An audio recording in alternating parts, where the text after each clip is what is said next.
I've prepared a data set on sheet 1 and sheet 2. On sheet 1, I have the customer name, registration, then there's ID number, and there's amount paid. In sheet 2, we're assuming that this customer has been loaned 10,000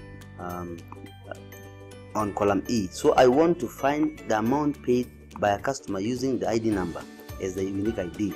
So the first option is to use VLOOKUP, then look up for this customer, comma, in column D and E, like that. Then give me what is in column 2, because that is what we want, the payment amount. Column 2 because D forms our column 1, which is ID number, and E becomes the column 2. So this is comma, then exact match 0, then enter. So copy this downwards. You can use this approach first. If it doesn't work, then we can explore the index and match function. Thanks for